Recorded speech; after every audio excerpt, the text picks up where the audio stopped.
Welcome back. We were discussing the very critical questions regarding employment situations of engineers, because this is a very critical area where you find your professional responsibility is telling you something.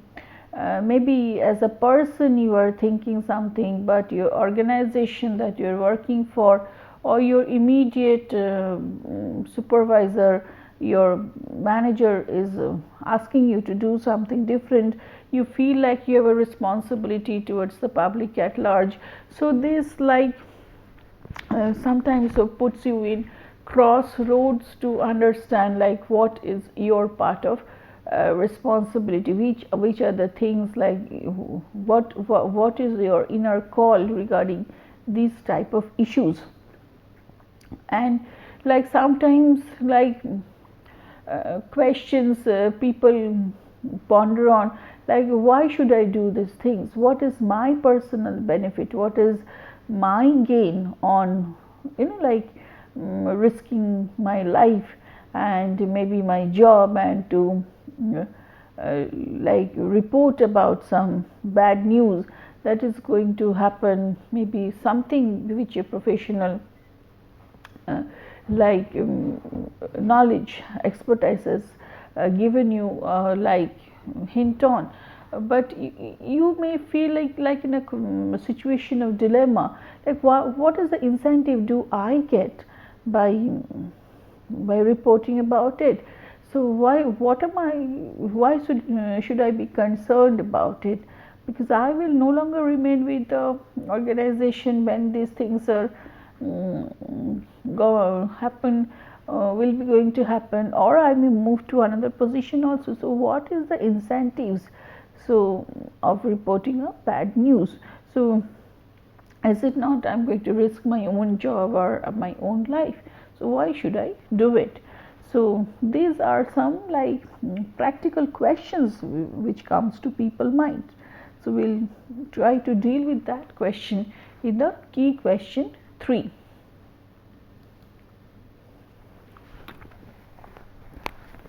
So what we see over here is, we'll discuss issue over here. So a forestry service hydrologist finds that her predecessor boosted timber targets by violating forest plan standards designed for the protection of watersheds, and now many of the watersheds in the district are now in poor condition.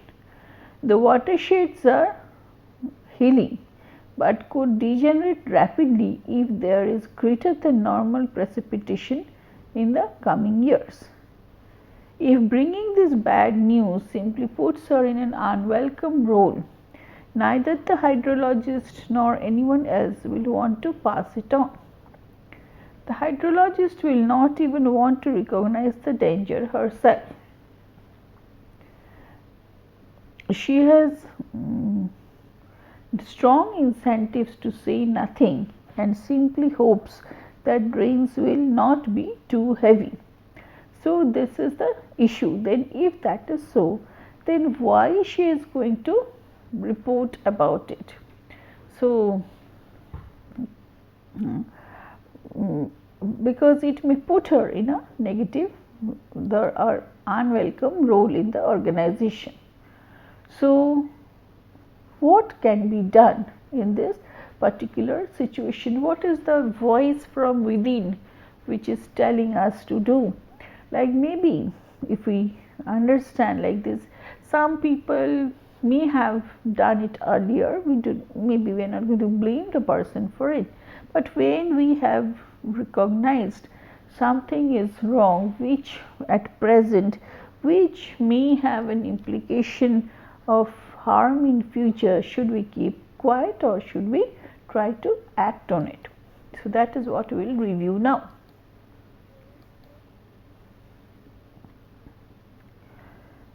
So what we can do is, solution 1 could be is to make people accountable. So, accountability encourages people to deliver the bad news as soon as they learn about it.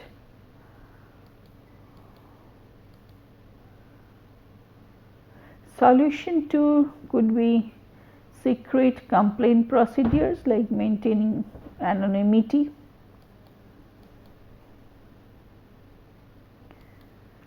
Solution 3 like appealing seniors and bringing it to their notice. So, but what in case if you feel like you will not be heard?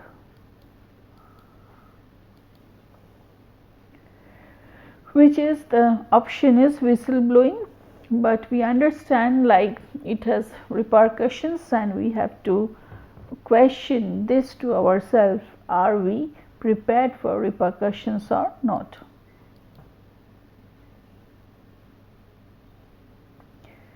So, if these 4 questions we are ready to answer, like solution 1 is you complain, the second is the procedure, then nobody is listening to it, and fourth is hinting towards the whistleblowing. Most important answer, like before we go on for this, it's a series of steps, and like are we ready for the repercussions of it? If yes, then it requires courage for whistleblowing. So, if yes, we definitely move forward for it. And also, like whether, because the complainant may face all these questions in mind, we have to ensure as a company like there is enough of protection for the whistleblower given by the company. Otherwise, what happens, many issues which will remain like unnoticed, which may have a long term implication on the company. But if like it is such like there is a complaint process and people are listening to it, and also whistleblowing means whistleblowing within the organization first and then outside the organization, and then people don't get like reprimanded for it and the company protects the whistleblower, then people will be able to bring out more like these type of integrate problems which may have a long term effect on the maybe the society, the environment, that will come to focus, and the company will be able to take like corrective measures before it is too long.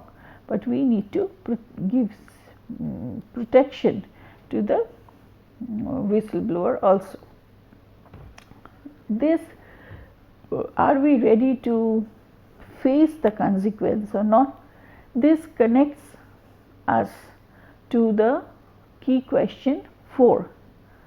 Like if you know that engineers at some facility have been retaliated against in the past for raising important ethical issues, what would it take to restore your trust that you could raise issues of a similar nature at a successor organization?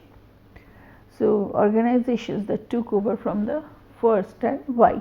So, if you understand, like if you've seen previous examples where like people with who tried to whistleblow have faced certain consequences which were not very like happy consequences for them. So, like how do you restore your trust on your organization and like report similar kind of issues if it is there to its successor organizations? So, we will again see that with a small case.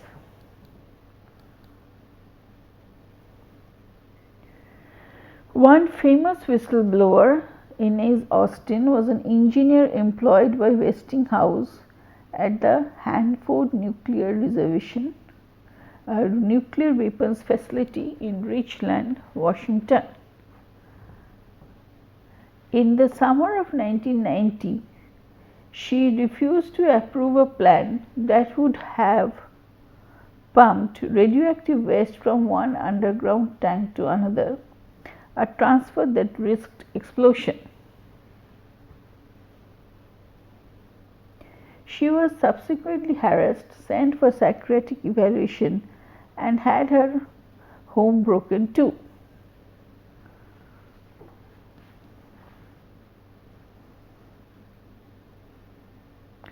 So these are the consequences that you find. A person who refused to approve a plan has that would have a radioactive waste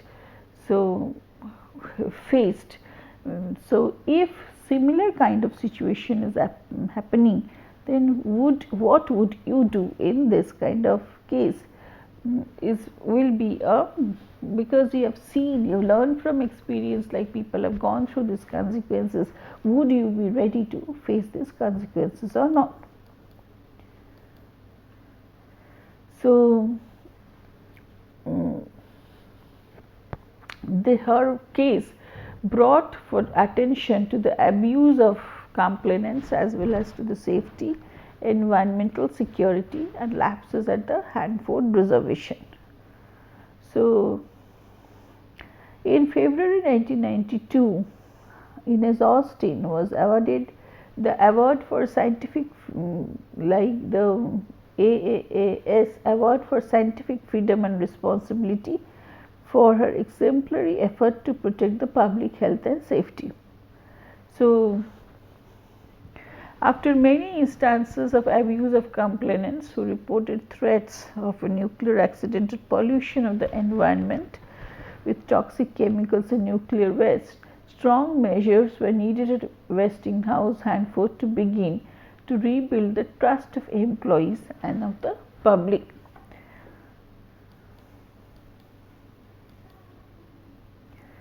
So what was done was that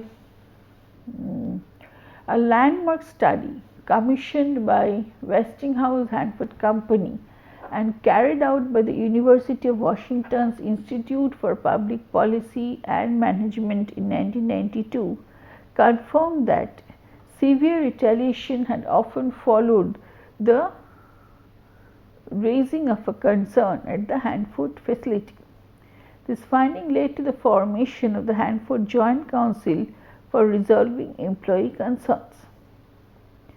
Among the study's findings were that every complainant they interviewed was sincere and credible, and that Westinghouse's practice of responding to whistleblowing incidents, so by commissioning security department investigations of the cases and sending whistleblowers for psychiatric evaluations, was unwarranted.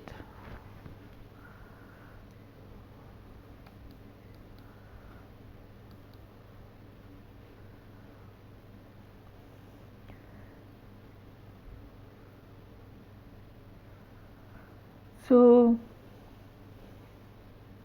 the Hanford Joint Council was an innovative attempt to restore public trust and secure effective cooperation in accomplishing a difficult and dangerous cleanup, which received praise when it was formed.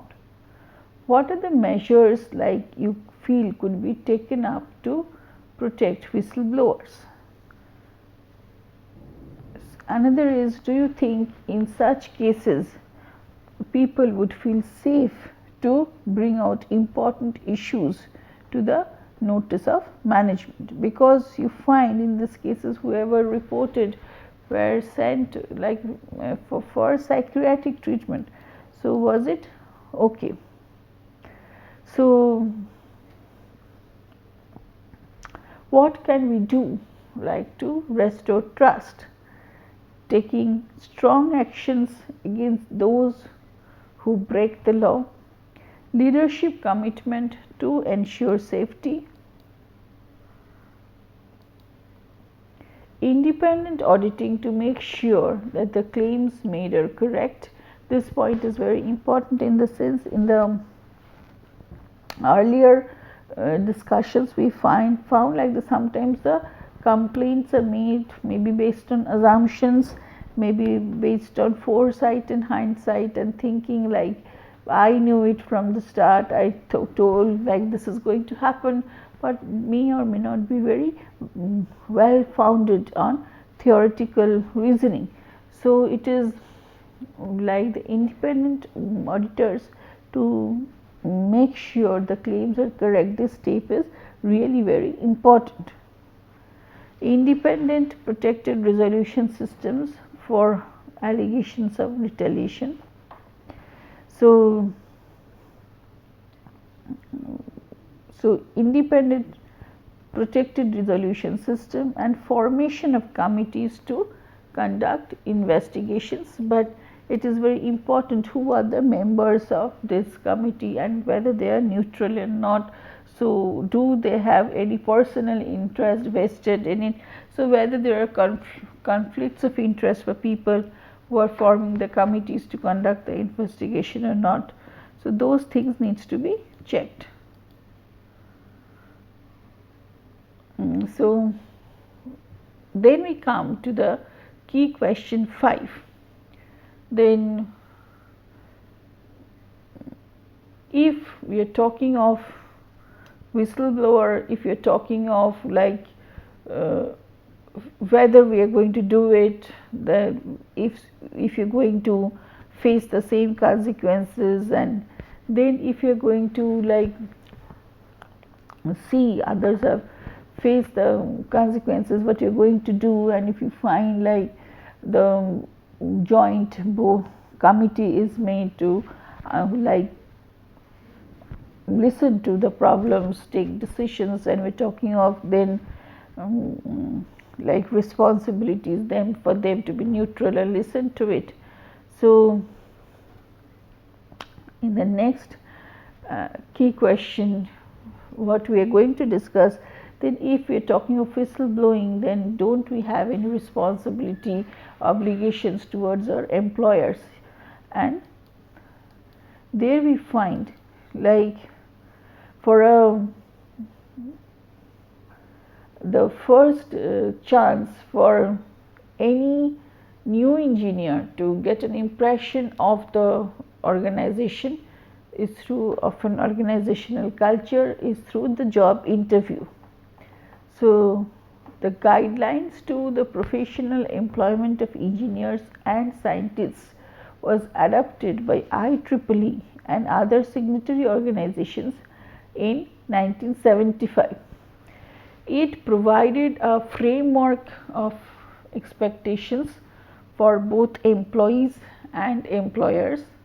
The guidelines have since been independently revised by some of the original signatory organizations, including the ACS. So, because first impression is very important, knowing about the organizational culture is very important. So, these guidelines are also very important regarding an ethical climate that supports fulfillment of responsibility. So, it tells about a sound relationship between the professional employee and the employer based on mutual loyalty, cooperation, fair treatment, ethical practices and respect, recognition of the responsibility to safeguard the public health, safety and welfare. So, what we find over there is the responsibility to safeguard the public health, safety and welfare. It's a cooperation between the mutual trust and loyalty, fair treatment, ethical practices between the employer and the employee. So, opportunity for professional growth of the employees based on the employee's initiation and employer support. Understanding that the recognition that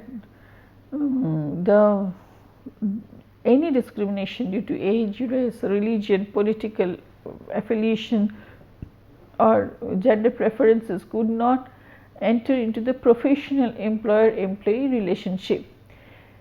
There should be joint acceptance of the concepts that are reflected in the equal employment opportunity regulations. So, recognition that local conditions may result in honest differences in interpretation of and deviations from the details of these guidelines. Such differences should be resolved by the company, should be resolved by discussions leading to the understanding which meets the spirit of the guidelines. So, there could be local deviations, so case to case deviations, so that needs to be sorted out by having a discussions, so that it is not away from the spirit of the guideline.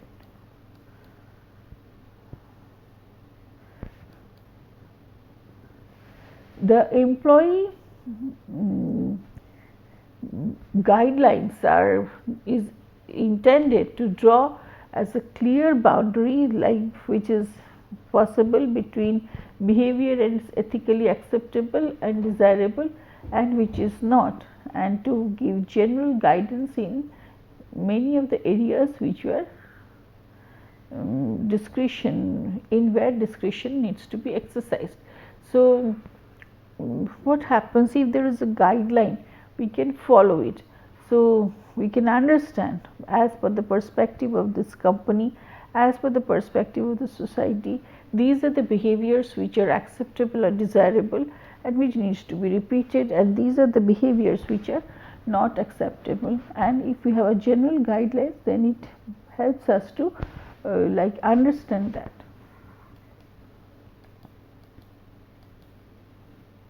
Next, we will come up with the key question 6, which talks of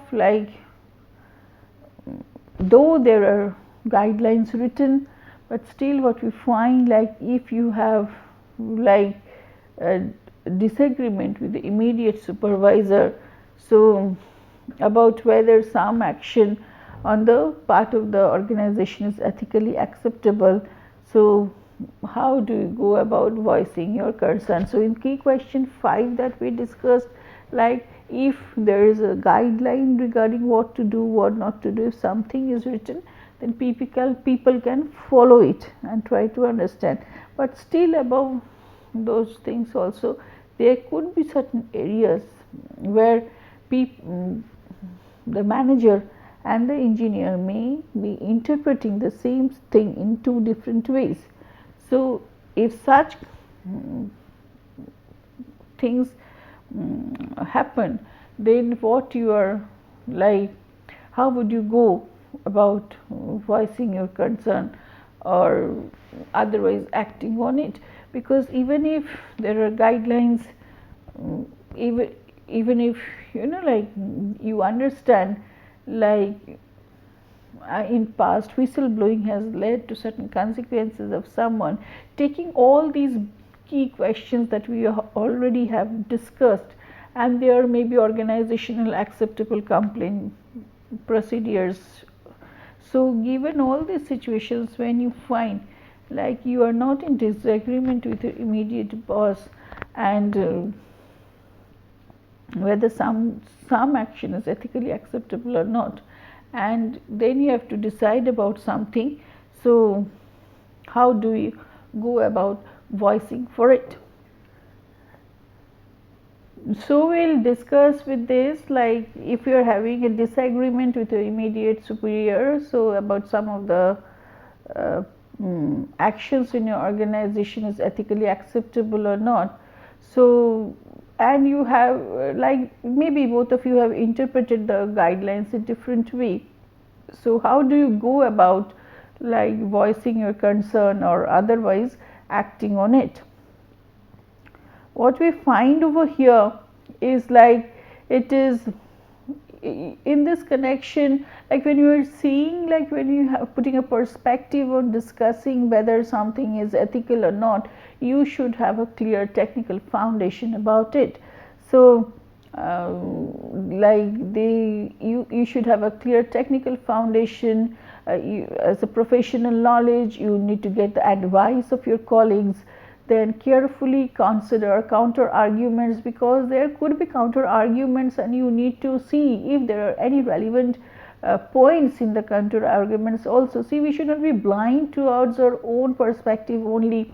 Others may, when they are telling something, we need to understand their perspective also and consider it, and if something learning needs to be done from there, we must be open for it also. So that's what the third point is very important, like be willing to revise your position. So if the arguments or evidence convinces you that you should be doing it, so it is not that one could always be correct, there could be some substantial point in the other person's argument also. Next important point is the argument should be kept on a very high professional plane. So the second guideline is about formulating your concern. So it should be advisable, it is advisable, like the argument should be kept on a high professional plane, as impersonal and as objective as possible, avoiding extraneous issues and emotional outbursts. For example, we should not mix personal grievances into an argument about whether further testing is necessary on some critical subsystem. So it advises against impugning the motives of others.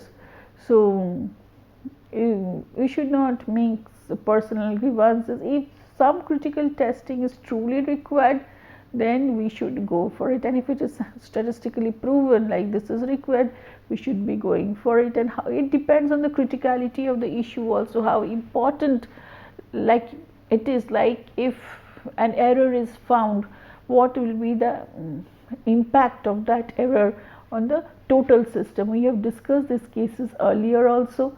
So even if, like, can we overlook this error, like can we just go without testing for something, and if you're going for it, then what will be the impact of that on the total system. These things needs to be debated, these things needs to be considered before like we give our suggestions on it, decisions on it, but they should not be taken as personal grievances and arguments. It should be done at a professional and scientific level.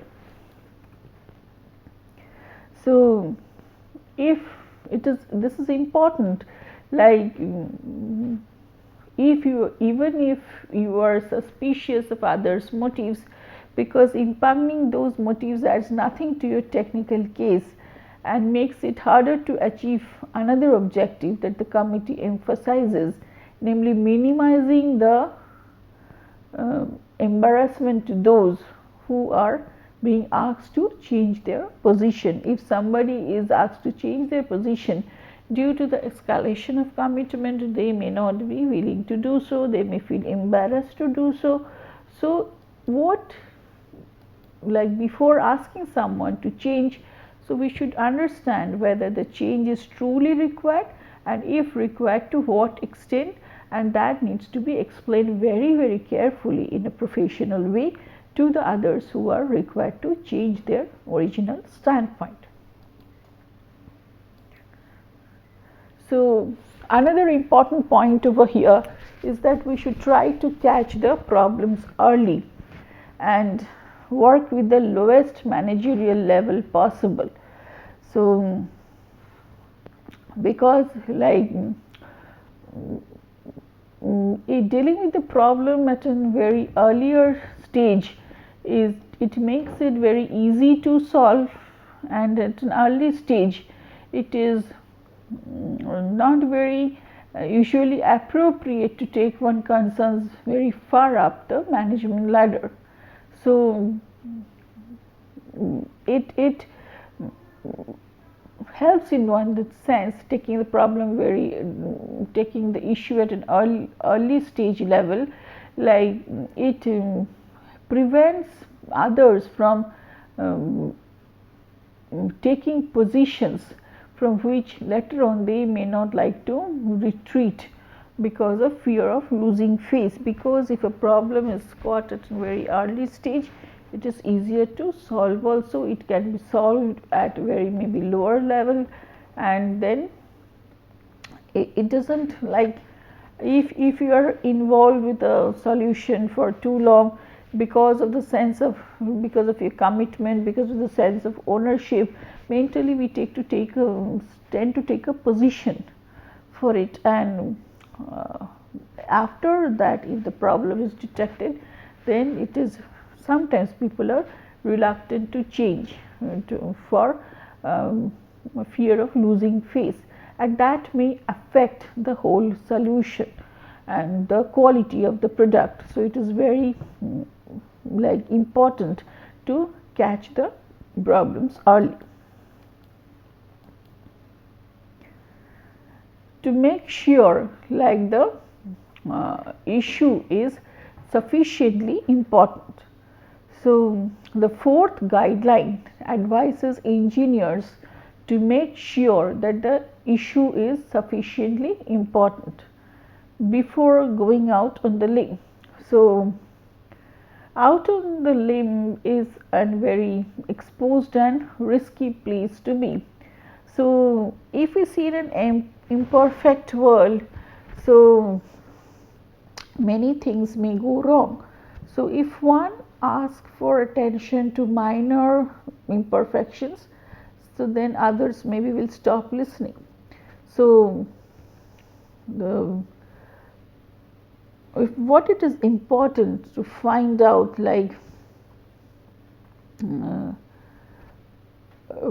for is the issue really very important. So we should be prudent enough to judge how important the matter is and whether it warrants taking great risk. So it considers that a matter, if it involves only financial risk for the employer, dissenting from manager's unreasonable decision is not worth risks to your career. So we have to take a like decision of choice, like whether the issue is sufficiently important. Like if it involves only financial risk for the employer. So because if you are challenging your manager's decisions and which brings risk to your career, then should we go for it? But what if it is a challenge, if it is for the greater like society, something which is harmful to public health, protection, safety and all. So should we go for reporting it? Should we go for taking the risk?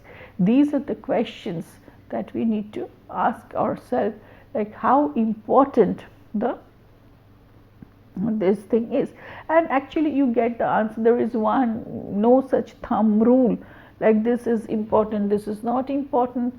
Like if it talks of financial risk for your company, and if you truly feel like no, the way that I am doing, the way that I am feeling, and if you know the business processes well, then that's why like the management courses are important for engineers. Like if you know the business processes well, you feel like you can do things in a different way than your current manager is doing, then you will raise the concern about it, because you are an employee of that organization and it is a part of your responsibility to make the organization aware of it. Use organizational dispute resolution mechanism. The fifth, the guidelines advise engineers that if managers are unresponsive to engineers' concern and there is no powerful figure who is able to mediate discussion with their managers, the engineers in question should make use of any organizational dispute resolution mechanism available. Using dispute resolution mechanism, including a grievance procedures, will almost certainly damage relations with your manager. So you have to be careful while using it. So like first you have to, if you are going to discuss something with your manager, first try whether you can solve it over there, because this, like you going to a dispute resolution mechanism, means that you are adding a legal connotation to it. So this is definitely going to damage your relationship to certain extent with your manager. So you have to be careful while doing this. You have to understand when to go for it and how, like whatever you're trying to solve in this way, can it be solved? Have you reached that stage where nothing can be done, but you have to go through this process only. So this is again a decision that you need to take about yourself. So you like if there is no dispute resolution mechanism, you consider championing the creation of a good one, although it admits that doing so would be difficult while you are in the midst of pursuing a concern. So you can start doing it, but you have to see how far you can move forward with it, because you yourself are having a concern and you need to express it. So you need to keep records and collect papers. So the guidelines which tells like you have to keep records as soon as you realize that you are moving into a situation which may become serious. So the records it mentions should include a log in which you record the steps that you take, that is conversations, emails, messages, etc., with time and date. It advises that to the extent permitted by law, you keep copies of all pertinent documents or computer files at home or in the office of a trusted friend to guard against the possibility of sudden discharge and sealing of your office. Because if you if you're thinking of like if this disagreement may go to certain high level, then you should be ready to face any consequences, and you should be ready to safeguard yourself against these consequences also. And keeping records and collecting papers is one of those safeguard measures. So the seventh guideline considers the question of whether to take the steps of resigning or of blowing the whistle if you are unable to resolve the conflict with your organization. It advises that unless you have a job that is protected by civil service or the like, it is unlikely that you could stay inside the organization once you know that you have taken your concerns outside. So it has both pros. Resigning has both the pros and cons. The positives are that which the IEEE committee identifies it, that it adds credibility to your position, makes it obvious like you are a serious person. You could not, like maybe your personal values were not in tune with the organizational values, like that's why you thought of resigning. It cannot be argued that you are a disloyal employee if you are no longer an employee. You may be fired, in which case resigning may look better on your record because you were trying to raise your voice, like then maybe chances are that you get fired maybe on a wrong cause. So that's why resigning may look better in your records as an option. The negatives are like if you see like once you are gone, it may be easier for the organization to ignore the issues raised as other organizations may be unwilling to carry on the fight as others in the organization. So the right to dissent from within the organization, like maybe one of the points that you would wish to make. So you therefore then you may be losing pension rights, unemployment compensation, and the right to sue for improper discharge. So if you remain, so these are the things that which are there as a part of your rights, but if you are resigning, you lose the pension rights, unemployment compensation, and right to sue for improper discharge. So resigning has both positive and negative, maybe like ways of saying things, and like the effect on your career, and like working on some of your rights, and what happens with the issue that you have raised. So, and that may lead to a judgment again that you take. So it is important that when people are voicing, there are risks associated with voicing. So people may be viewed as complainers or troublemakers. So they may receive a negative feedback, or poor performance appraisal may not be considered for promotion. So these could be the consequences that you may face. But again, there could be chances for you to be a moral leader, and raise your ethical issues, concerns, try to solve that issue within the organization, take your company into your confidence, take your manager into your confidence, move ahead. But if something is not happening quietly in the way that you feel like, which is good for the public at large, the beneficiaries at large, and your company is maybe unresponsive to it, then you may be going for whistleblowing, and maybe, or you are resigning the different, you are complaining. So you take different avenues for voicing your protests, and we know like you run a risk for something.